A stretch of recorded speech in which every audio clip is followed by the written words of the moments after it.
Thanks, Isaac. Take it away. Thank you very much. And I take it a great privilege to be here to make this presentation and to have you all as my audience.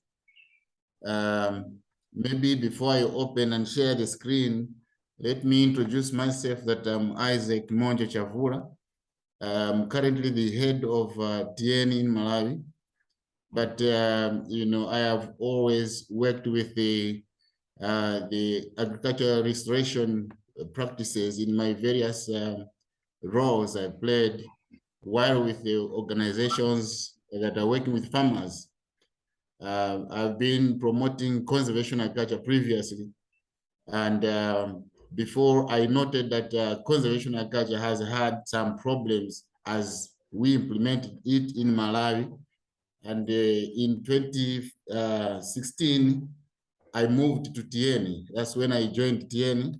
And I noted that the deep bed farming is far much better than the conservation agriculture that I was implementing and promoting in Malawi. So my presentation is actually a blessing in whatever I have been doing in the past. Now I'm doing something which I feel has it all. Okay. Thank you. Huyu atakuwa presenter wetu wa kwanza ndio jinake Isaac Chavula. Yeye ndio asimamia ile organization a partir ya Malawi na anatumikana na mainchi ya mingi sana pia agriculture, na leo presentation yake sana itakia mtu onyesha aenjo agriculture ndio transformer maisha yake na kuonesha makazi yenye anafanya kama agriculture. So the presentation, I'm now sharing the presentation. So in a moment, but I should say that as we go through the presentation,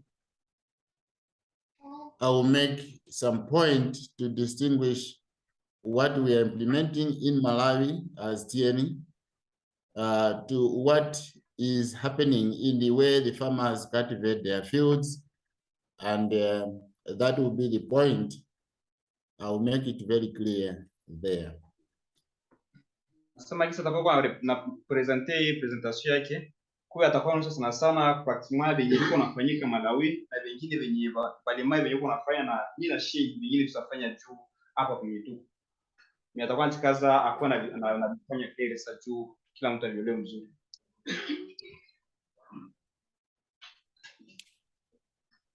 I'm sure you can see the presentation. It began with the realization that Malawi is experiencing a decline in yields of crops, and scientists or experts in the field of agriculture had to think about how to reverse the situation. So it started with experts in the Ministry of Agriculture, including Francis Jackson, who was by then working under FAO, but also assisting the government of Malawi in the Land Resources Department. Na presentation yake inaanza na partia kuonesha jinsi Malawi iko napoteza mamboleo sana, na pale vile ndio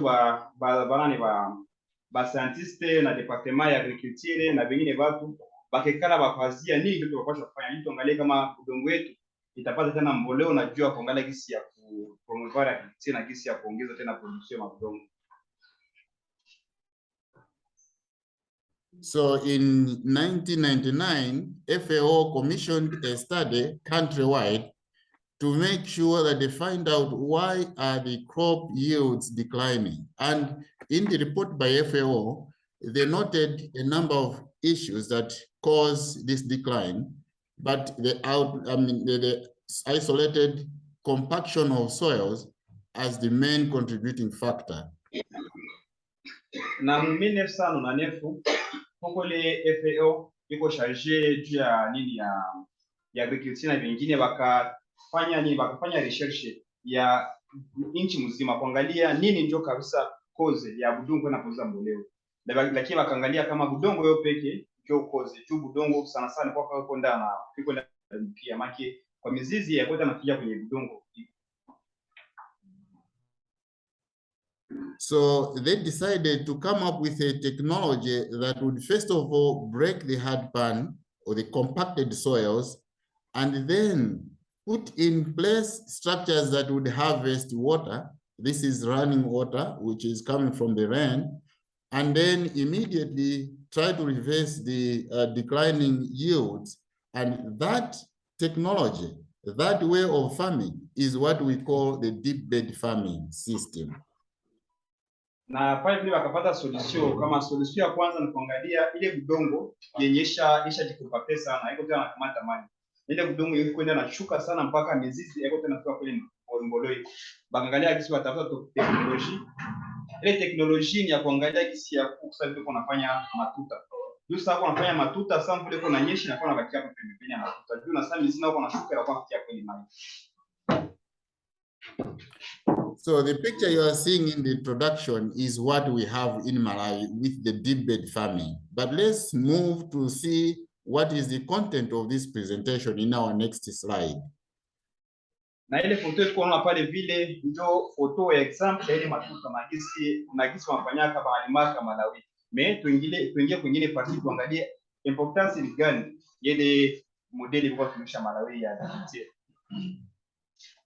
So the presentation outline is that we are going to look at what Tyeni Malawi is and what deep bed farming is, and then why should farmers practice deep bed farming, and then we'll also look at the benefits of deep bed farming. Mwa presentation yake tutaenda angalia ile Tyeni Malawi ni nini, kazi yao ni gani, ile yafanya matuta ni ile kisiri ya vile ni nini, na jua ni tunapaswa kuwa na practice ile kisiri ya vile, na ma benefit ni gani ama ma avantage ile practice ni gani. So Tyeni organization is fully registered with the government of Malawi, and it's an agricultural organization, as you can see. And we have a goal that we want to achieve, that we want every farmer to practice deep bed farming so that they can eradicate hunger and get income, so that they are out of food and income poverty. The second is that we want this deep bed farming to be part and parcel of the agricultural practices practiced in Malawi. Na ile Tyeni Malawi ni organisation ni ONG iko registré na iko registré na gouvernement ya Malawi.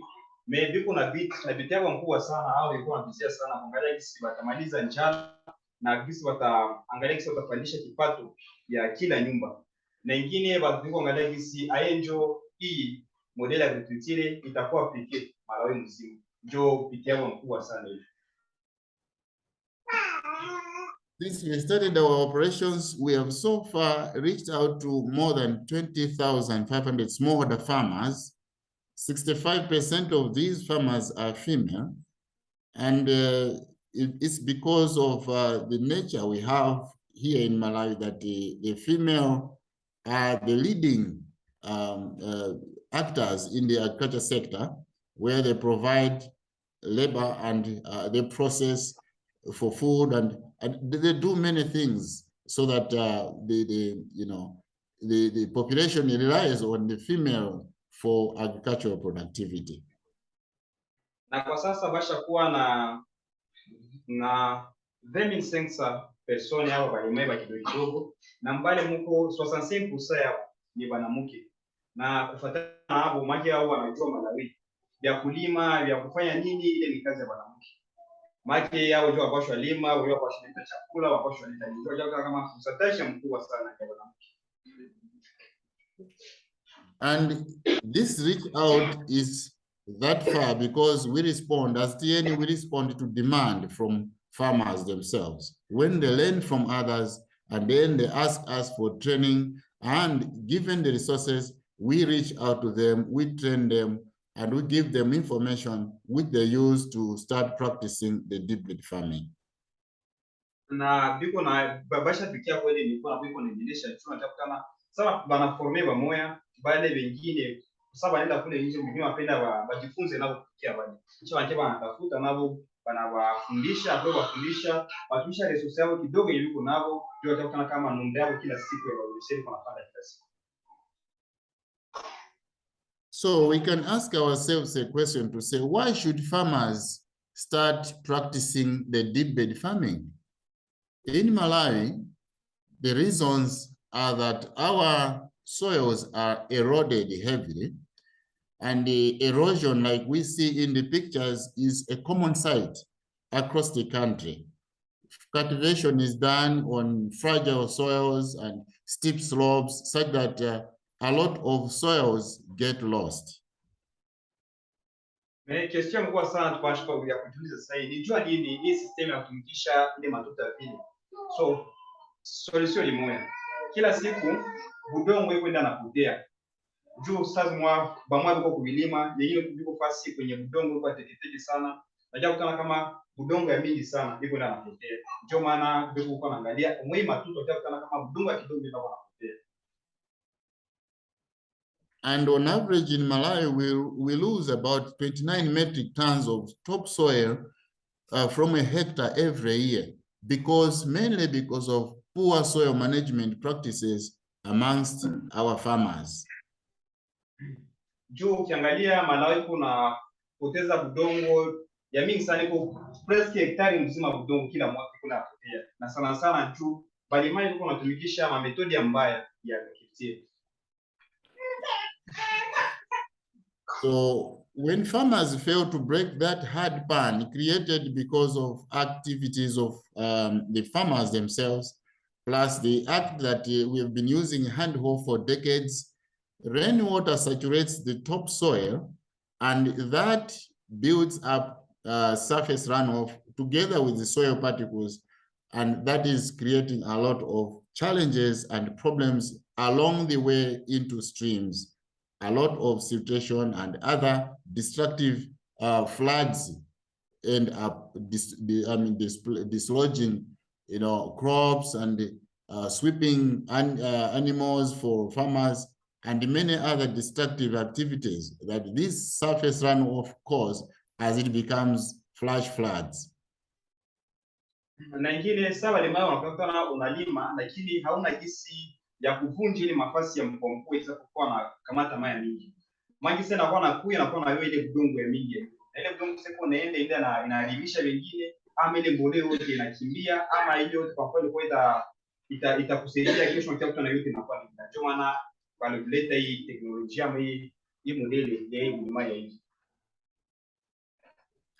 So they leave the furrows open, and as you can see in one of the pictures, where rainwater just is carried away and erodes into very bad situations. The fields are damaged, and the subsoils that are now exposed are so hard for crop production, and that is why we have perpetual food insecurity in the country.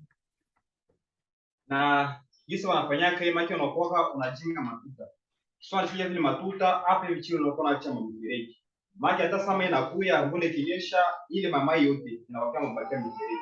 Kisha kama maji tanini kama ile maji ile mvua maji ya mvua itaiwa udongo na ile udongo kupe mimi kwa kama mimea.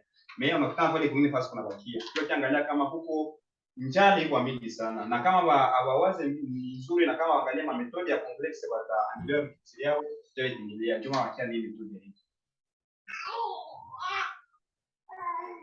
So what is deep bed farming? Let me have you get through this, that deep bed farming is a package of climate smart agricultural practices that configure the landscape to make sure that it is zero sloped, and then also improve soil fertility through 3 major features that I will explain. Na nyingine question ni hii metode ni gani ya kutia matuta? Ni niko sasa ni furushi yenyepo ya kupiganisha juu ya klima ikuwepo smart ama ikuwa kutakata na practices za agriculture zikuweza mzuri ya kutumia teknolojia mzuri na kujikaza kama budongo zisikuwe na ama budongo zisikuwe napotea sana na kuangalia jinsi ya kuameliore ma flexibility ya udongo. Me hizi inafanyikaka mu njia tatu sasa tena explain. The first one is coming from a realization that the hardened soils contribute to declining yields. And that is why we came up with the physical features to make sure that we, first of all, decompact the soils. And as we do that, we immediately construct the beds and the furrows with boxes in between the furrows, as well as closing the ends of these furrows so that even with the first rains, there shouldn't be any water flowing out of the fields. Na ya kwanza mwele tatu kweli fakteri nyeko stability zima yokana kama budongo ishakuwa ya nguvu sana. Sana kwa nguvu sana maki maji itapata gisi ya kuingia mudongo. Mesa unaregeza vile mfanzia matuta maji na kupata gisi ya kuingia mudongo. Na ndio nakoka njia mwili. Maki maji na shafasia unaangalia gisi kwanza utaregeza mudongo. So all the physical features are constructed along contour line. As we start with the marker ridge, and as we construct the beds and the furrows, they are all aligned along contour line. Na hivi wanachazaka sasa yuko naifanya yote yuko mstari mmoja. Mako unajua hii litute na zia taingia hapa mpaka kwa hivi. Yeye anaanzia hapa mpaka hapo. Na wanachazaka sasa wanafanya vile maki unakuwa maki budongo unakuwa mingi huku chistari katikati ya hiki na hiki unabakia nafasi kidogo juu ile maji kwa napita na ile nafasi nyingine. Then we come in with the biological features. These are aimed at covering the soils, making sure that we feed the soils with the right materials. So we encourage our farmers to do composting, to make sure that they grow cover crops, to prevent the rainwater from hitting directly on the soil, to mulch our beds and to make sure that these beds are not exposed anyhow. But by doing that, we nurture the soils to become more healthier, because soils are composed of billions of living organisms, most of which are very useful to us. Na parti ya pili ni kuangalia juu ya faktori iko sana juu ya biology. Juu budongo nayo inafaa ikule. Na kisi ya pasha kula mbosha jikaza kwanza ya kwanza. So shijingle matuta mbosha jikaza upanda kwa vitu vya kufunika ile budongo. Kisha tena juu budongo muko organismi za mingi na za mingi na za mingi. Kuongeza boleo na zinishi mule na ile nayo nafaa kuzigaramia. Ndio wako pasha jikaza kama utangalia gisi approach tile matuta na kiangalia gisi utafunika mambo unapanda kwa vitu. Juma ke jua directement isikuwe na pigi ile budongo ya kwenda na wao ile budongo ndani. Then we have the sociological features. We realize that if farmers are not trained to become better managers, we cannot achieve what we want. That's the food security, sustainable food security and sustainable management of soils and water. Therefore, these sociological features comprise the building capacity of these farmers to make sure that they know how to work together. So we have approaches of making sure that they work together as a team. They train alongside each other's fields by way of learning from field to field in a rotational manner to make sure that the whole group is built in terms of capacity to manage soils and water. Na ya mwisho kukwe participants asanye kuzijua sociali. Yes, sociali ya kwanza ni kuangalia jinsi aenjo unajua manashe budongo na aenjo mtatumika sabile jifu. Maki au wale mayabo wanachikazaka mai kama ni tu ya huyu kwenda kwa mfano kulima. Nyie wote mnakosa mnasaidia huyu. Sasa mnatoka sasa kwa huyu mnaenda kwa huyu. Kama toka kwa huyu mnaenda kwa huyu. Yule akiasaidia nyie wote mnakosa mnatumika sabile jifu. So this is what we call a success mix. And let's just transit now to the details of what we mean when we say the deep beds in the following slide. Na hapa hivi ndio tukiangalia gisi aenjo ya kuconstruct sasa ile mamambole ile mamafuta wanalifanyaka hivi. In the slide we see we have deep beds. On your right, these deep beds were made with a tractor. And on your left, as we can see those two farmers, these beds were made using a hand hoe. Now we will see that these beds are made in such a way to accommodate the resources of farmers. If the resources are that you can't access a tractor, you can use a hand hoe. And if you can access a tractor, you can use it for construction of beds once for all. Asema ukiangalia ile foto mbili kwa pale vile huko foto mbili. Huko ya wale watu wawili na kwingine. Hii nyingine kwenye hakuna mtu. Hii ilifanywa na traktori. Me kama una ile possibility kupata traktori, hata wewe peke sio vile unaona pale wawili bakisha mikono yako. Maana kusema matuta iko sisi mpaka kwa traktori na kwa traktori, lakini na wewe peke utafikisha ile nguvu yako kufanya matuta. In both sides, right? In both the pictures, we start by tilling or breaking the hardened soil to make sure that we decompact it. And then we start creating furrows.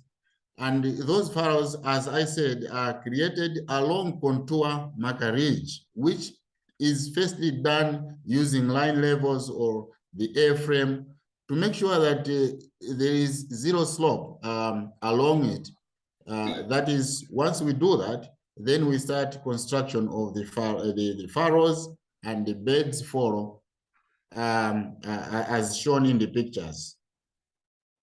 Na hii sote unaona foto hiyo mbili. Ya kwanza na kwa kwanza kuelekeza udongo. Maki unalima kwanza udongo jiwekee. So, après kuelekea unapasha sasa anza vile. Ya kwanza na kuangalia kama social lima vile. Hapa katikati kwenye mai inapaswa kuwa napita. Unakuwa unatia matundu juu sample inanyesha. Bule matundu pale katikati pale andika 50 cm.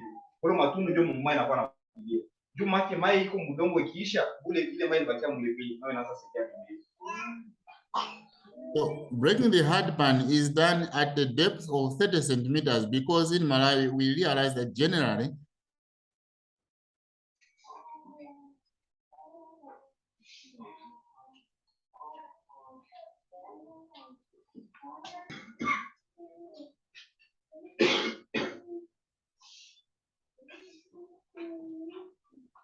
Okay, uji presenter TV mbele ya kamera. Marius, we're just having a break because the line has fallen out in Malawi, but I just thought you and Ambelizi could introduce yourselves because you haven't really met the team from Tyeni yet, or they haven't met you.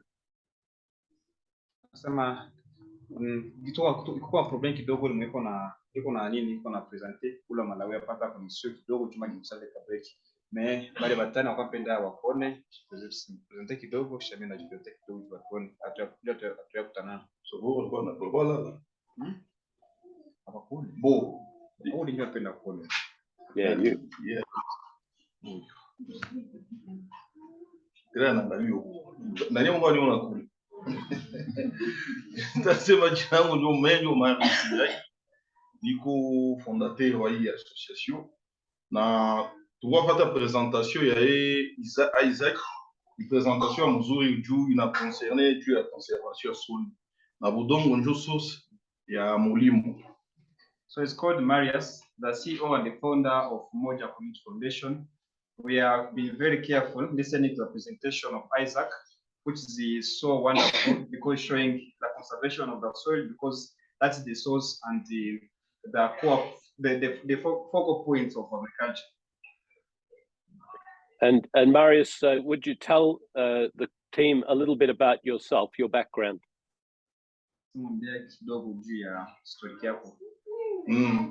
Niko réfugié congolais, tukia Congo depuis 2018 na niko ingénieur agronome wa formation université nani Congo tu na niko nani formateur.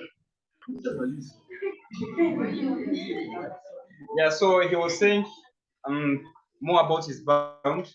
Is a agronomy engineer, a graduate from one of the universities in the Republic of Congo. He's a Congolese by nationality. He has been in Uganda since 2019. He has a family, and here in Aki Valley is a trainer of different agricultural approaches.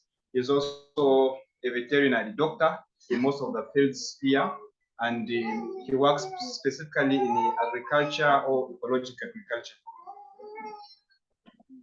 Great, thank you, Marius. And we'll get Mbalizi to introduce himself properly. Hopefully we'll get a chance later on. So thank you very much. And Now, we'll do it later on, Mbalizi, and we'll let Isaac carry on with the his presentation. Thanks. Go ahead, Isaac. Thank you very much. Once again, I was explaining that we break the hard pan at about the 30 centimeters. We are using a hand hoe, but you go beyond to about 40, 45 centimeters if you are using a tractor. And once you do that, it is a once for all activity that you must not do it again. na alikuwa na explain ya kufanya matuta. Anasema matuta kama tumesha trakteri, ba tumeshaka omwe 40-45 cm ili afunge udongo. Lakini kama tumesha udongo nini jembe peke mikono tumeshaka ma 30 cm. Na mfanyaka tu limoya na hautefanya tena. Maana kwa kazi ya kulimoa na ifanye hautefanya tena. Oh, we have fields like what we are seeing in the next slide. We have the deep bed farming, which accommodates any crop. But of my interest is what you see in between the beds. You see some water accumulated, especially on your left and picture. Na sasa ukiangalia pevi nasema hii matuta usapata hapo mimea yoyote hii inakuwa kwa hivyo. Mesa sasa vile ukiona akisa ukiona ile kukiwa pevi. Katikati ya mimea kuko ile maji ndiko na bachabakia. On the right hand picture, you can see that I'm trying to compare two fields. The other one is maize, which is staple food for Malawi, maize grown on ridges to the left side of the picture. And then the other side has maize grown on deep beds. And there you can see and differentiate the vigor of the maize. Nasema hapa hivi ukiangalia foto ilikuwa comparison ya matuta mbili. Kuko matuta kufanya matuta kidogo tu hapa. Na kwenye matuta sasa vile yao maana mtuta mwana nzia hapa hivi papo hivi. Na ukiangalia hivi hii mimea yenyewe kwa hivi na yenyewe kwa yote iko na ipande wakati mmoja. Ukiangalia kisi ndio inashinda hata kisi ndio. Maana kusema hii ya matuta ya mrefu ya limoya ndio mzuri kushinda ile. And the difference is also in terms of how the crops become resilient against stress, especially the moisture stress. And as we can see in this slide, under deep bed farming, there was very strong crop stand withstanding the moisture stress in the soil. And at the same time, you see on to the right side of the picture, wilting maize and almost drying maize because of the same condition. It has nothing to do with the fact that maybe there was irrigation on deep bed. It's not that. The issue is deep bed is able to harvest water and keep that water in the soil for long, even when there's dry off or no rain for 2-3 weeks. And as you can see, the other ridge, the ridge side wastes water, leaves water go and never get infiltrated in the soil to feed the crops. And that's why the wilting and drying of leaves. Na ingine advantage ile mimea na kwanza kuna ile ziko na ile resistance ya juu ya kipo. Maana mvula ziko na nyesha. Ile matuta ya mkuu vile zinakamataka maji wakati ya mingi. Maana hata kipo inakuwa ya mrefu na kwa mrefu. Lakini juu ile kwa kapasiti ya kuweka maji wakati ya mingi. Ndio japo kama mimea nayo zinatoka mzuri. Maana kwa wasi maseme hivi ya inafaa tumwangie maji nafanya nini hadi ile ya kwa kipai. Maji ukishamaliza tu ile wakati ya kipo wakati ya mvua unakuwa unajua kuna mimea zitakuwa resistant, zitakuwa ile resistance. In the next slide, we see a field with our women group celebrating the impact that deep bed farming is creating. And that is a group in Chitipa. They are working as a group of females embracing the deep bed farming wholeheartedly because of the benefits that this technology is bringing. Na hii foto unaona pia hapa ni banamuke famili wale wenye maki hapa isi kwa tunashirikia hii teknolojia ama hii metodi ya kulima impact gani na avantage gani shabatia njo ile foto pale vile maki na representative 65% wale banamuke vile yuko na sherekea jinsi producer washinda napata juu ya hii teknolojia matumishi. And we see that the benefits which attract farmers include improving the crop robustness, crop health, and more than doubling the crop yields. Na parmi mavantage ya hii ya kwanza nasaidiaka juu ya production na juu mimea nao zikuwa na mimea sante na ingine zinajua double njo maile manini mimea maki kama kwa mfano unapata 5 kilo maki kilimo kufuata maki kwa kupata 200 kilo zinazokuwa na double production. And the other benefit is that DBF or deep bed farming controls soil erosion and builds soil fertility and soil health. This makes the households practicing deep bed farming get out of food insecurity and also improve on their household income. Na ingine avantage nasaidia kajero so amile budongo kwa na haribika makutoka huko ile upiti. Na tena nasaidia kujenga mboleo ama mboleo mu udongo. Na tena nasaidia juu ya sante ya mboleo. Na sawa production inakuwa mingi. Hata kama inapiganisha juu ya njala na kipato na familia inakuwa ongezeka pe kuzisha mamime yako. And with the climate change, we have very erratic rains, and sometimes we receive very low rainfall, such that the deep beds, once the rains come, they harvest the waters and let it absorb in the soils and be available to crops for much longer, as opposed to other practices that we practice. Na leo tuko na shida ya changement de climat kama mvula njoo inyeshe ni kwa maraba, lakini avantage hii juu sana vile inakuwa kunanyesha inasaidiaka kuweka ile maji mudongo na sama maji ndio mule mudongo nasaidia vitu na production maki njoo avantage hii tena inasaidia katika kuweka maji mudongo.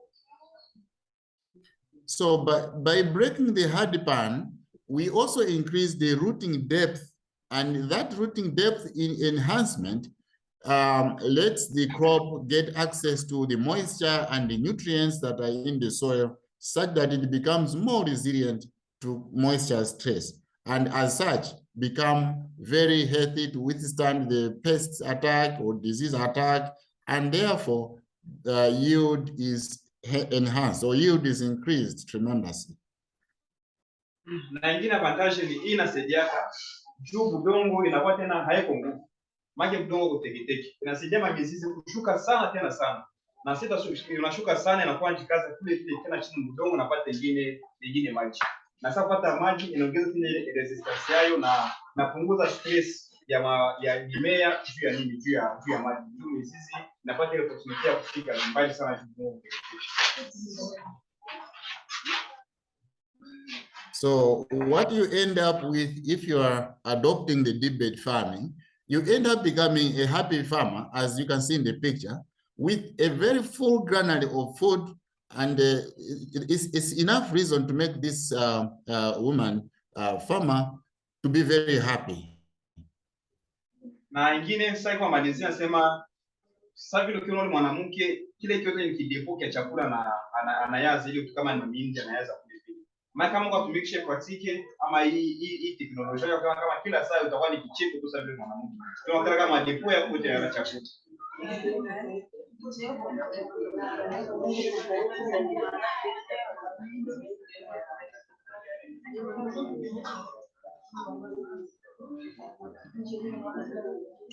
Yeah, so in summary, what we are saying is that with deep bed farming, you break the hard pan, which is done once, and then you do it when the soils are still soft and the weather is still cool. In Malawi, it would mean you are just soon after harvesting, that's in April, May, June, when we still have very cool weather and the soils are still soft. That's when the farmers are busy breaking this hardened pan.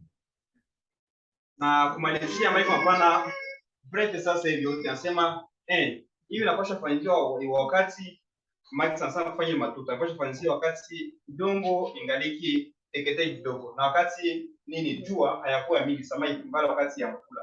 Tena kusaidia hata kama kuna lima ungeacha kama mtungu ingali teketei. And then they construct the physical structures along contour to make sure that water is harvested, because water is very key and very essential in crop production. Na pili ni kuangalia kisi unapaswa jikaza unajenga hizi mamboleo ama hizi matuta. Sasa sana kwa kuona jua hapa hivi maji yanapitaka, isikuwe maji yanakuja kwa sababu maji yanapitaka. Juu sama maji kunapita, sasa kwa inakuwa napata nafasi kutawa baki pakia.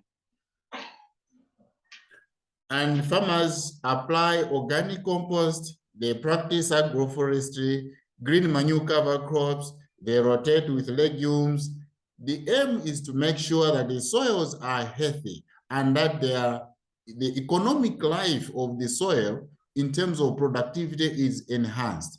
If properly done, there is no need for further disturbance to the soils. This is very key. Wengine pati kwa jikaza unatakuwa tumisha kwa kumisha mamboleo. Unatumisha mamboleo zenye ziko organic. Na wengine wanajua nini amua kufanya agroforestry. Maki unapanda miti na mule mwale mamiti unapanda. Maki mwale mmea wako unataka na miti. Na ingine kutumikisha magri manio maki sasa vile mamboleo kutoka mwingine mimea sasa vile vilisha uzaoza. Na ingine kujikaza kuwa na maki kama ikimo lima hivi kimo kufuata unalima vingine. Maki kufuata usipotu unapanda ile mbegu moja kila kilimo. Nyasi yako inaongeza ile mboleo munini mushamba na sambo nyingezeka udongo unapata ile resistance na ndio unaproduce